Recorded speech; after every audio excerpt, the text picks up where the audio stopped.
What if you don't want too many things, or you're not lost or confused, but it's actually your nervous system asking for a different way of living? Let me explain.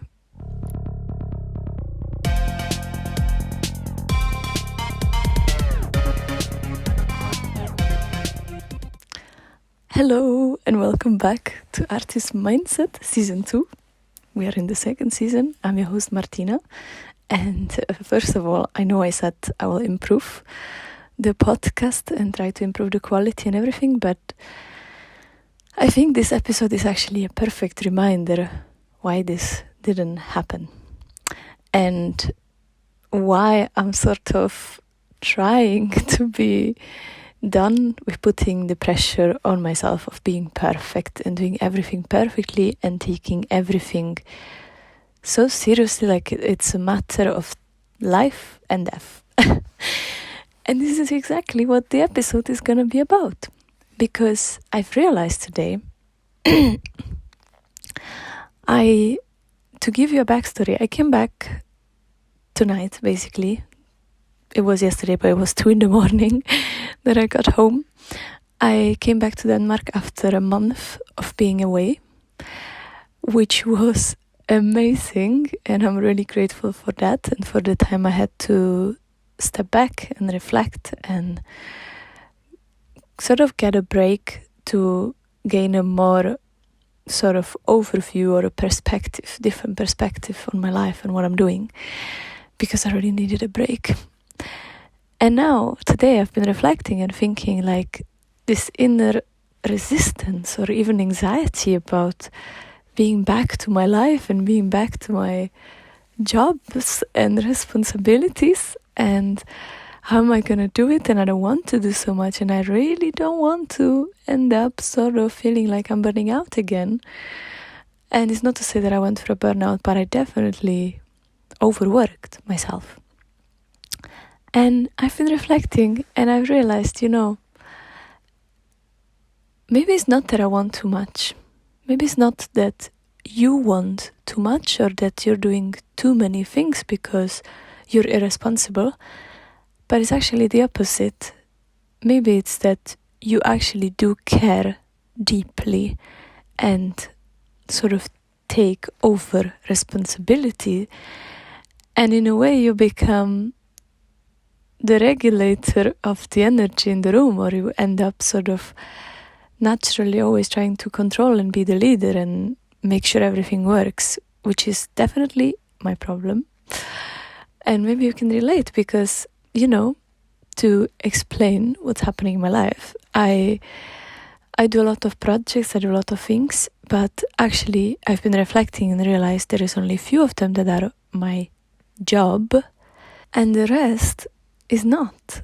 I've realized it at home when I had a conversation with my father, because he has his own job, he has a building company, but on the side, I would say like 90% of his free time, okay, maybe that's too much, but a lot of his free time, he's doing a canoe slalom, which is a sport. It's also a sport that I've been training in as a child, as a young adult, but he's been doing it his whole life, and now he's a trainer, of course. And recently he had a parent that decided to leave the club and join another club with their kids, and was complaining that they're not doing enough, my father and the other trainers and all that. And then, as my father was complaining about this situation that somebody left, another friend of ours joined the conversation, and she said, I really don't like how people don't realize sometimes that this is not your job, it's a hobby. It's something you do on the side. It's not how you make money. It's not how you earn living. It's something you do because you want. It's not an obligation. And that opened my eyes so much, because I do a lot of these hobbies here in Aarhus, but slowly or very quickly sometimes they become, or they start to feel like an obligation. They start to feel like a responsibility I didn't ask for. But who puts the pressure on ourselves? Only us, right? And it's always the attitude that we have, and it's always the thoughts that we have about this thing.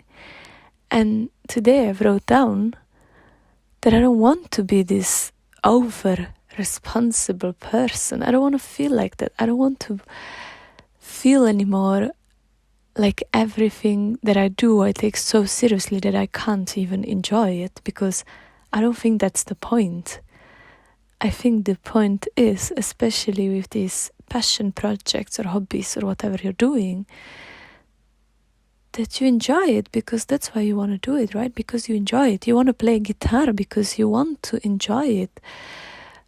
You go exercise because it makes you feel good and you enjoy it. Not because you have to be the fastest runner in the world. You organize events because you also want to enjoy that event and meet new people and enjoy meeting them and getting to know new people, and not over-responsibly stress out about if everything works out and if everybody's happy, because that's not your job. You're not responsible that everybody is okay around you. That's not your job. Your job is to make sure that you are okay, that you enjoy what you're doing, that you enjoy your life, that you enjoy living your life.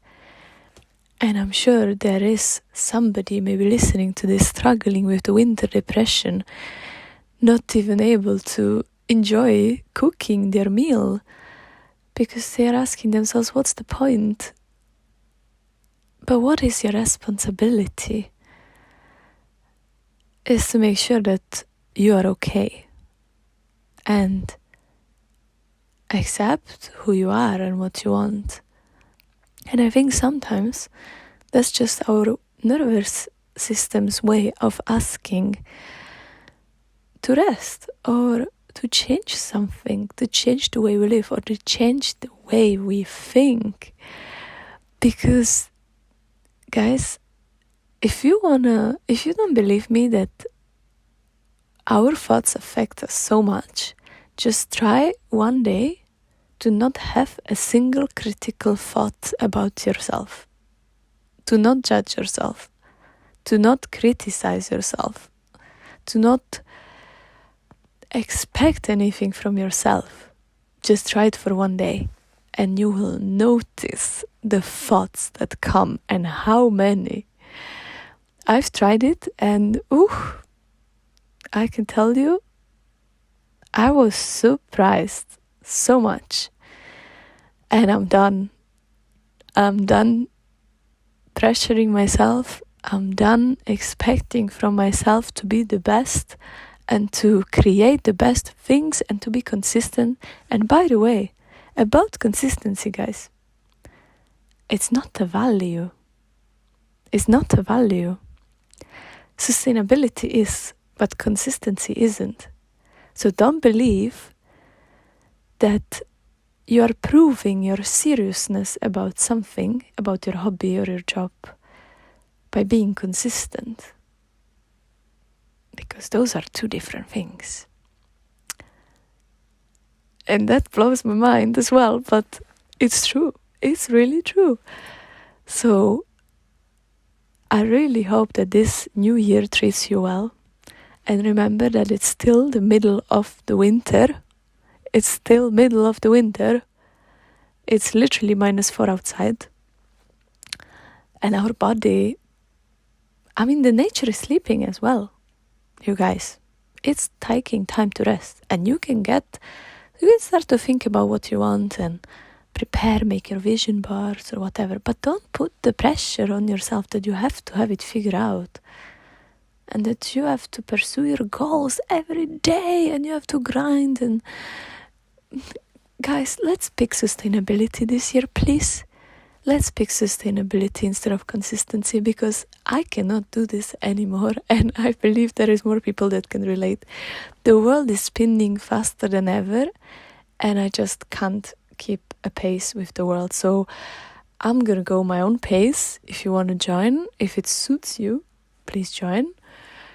If you don't, that's also fine. Go your own pace. Don't look at anybody else, because it's your life, your health, your mental health, and your only responsibility is you. So please take care of yourself and